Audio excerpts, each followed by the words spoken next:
আপনার নাম বলুন আর আপনি কি করেন একটু দর্শক বন্ধুদের বলুন। আমার নাম অপর্ণা বর্মন। আমি একজন আশাকর্মী। আমার বাড়ি ভগবানপুর, পূর্ব মেদিনীপুর। আপনি যে দীর্ঘদিন হাঁটুর সমস্যায় ভুগছিলেন, আপনি কতদিন ধরে ভুগছিলেন এবং কি বৃত্তান্ত একটু দর্শক বন্ধুদের কাছে বলুন। আমার হাঁটুর যন্ত্রণা প্রায় 10 বছরেরও বেশি হতে পারে। আমি অনেক জায়গায় ডাক্তার দেখিয়েছি, যেমন ব্যাঙ্গালোর, আর ভুবনেশ্বর, কলকাতা, এদের দেখানো হয়েছে। তারপরে ডাক্তারবাবু বলছে যে পা অপারেশন করতে হবে, কিন্তু আমি ভয় পেয়ে আর যাইনি, ওষুধ খাওয়া বন্ধ করে দিয়েছিলাম। তারপরে ইনাদের একটা খবর পেয়ে আমি যোগব্যায়ামের মাধ্যমে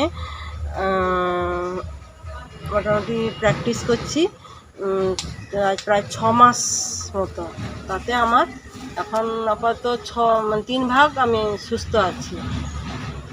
আপনি কীরকমভাবে আপনি যোগাযোগ করলেন আমাদের সাথে?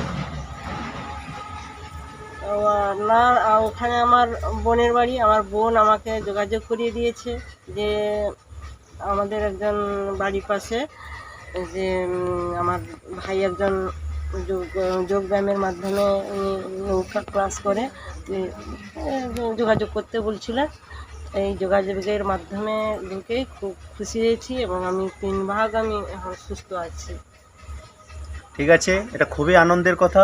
এবারে আপনি যে সুস্থ আছেন, আপনি পরবর্তী মানুষকে, যে এখন বর্তমান দিনে তো মানুষ হাঁটুতে, তো বাড়িতে বাড়িতে হাঁটুর সমস্যা, আপনার কি বার্তা? আপনি একজন নিজে হেলথ সচেতন একজন ব্যক্তি, আশাকর্মী, আপনি কি বার্তা দিতে চান?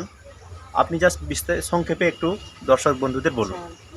আমি যেহেতু যোগব্যায়ামের মাধ্যমে ঢুকে খুব অতটাই ভালো আছি, যদি আরও কেউ আমার মতন ওই যোগব্যায়ামের মাধ্যমে ঢুকে, হ্যাঁ, ওনারাও যদি ভালো থাকে, তাতে আমি খুব খুশি হব। ঠিক আছে, আপনারা শুনলেন যে একজন দিদি আশাকর্মী, উনি নিজে আপনাদের কাছে বললেন, এবং আপনারাও যাতে সুস্থ থাকুন এটাই কামনা করি, এটাই আমাদের উদ্দেশ্য। থ্যাংক ইউ, নমস্কার। সুস্থ ও শান্ত জীবনের জন্য আজই যুক্ত হন স্বদেশ যোগের সাথে। বিস্তারিত জানতে কল করুন এই নম্বরে।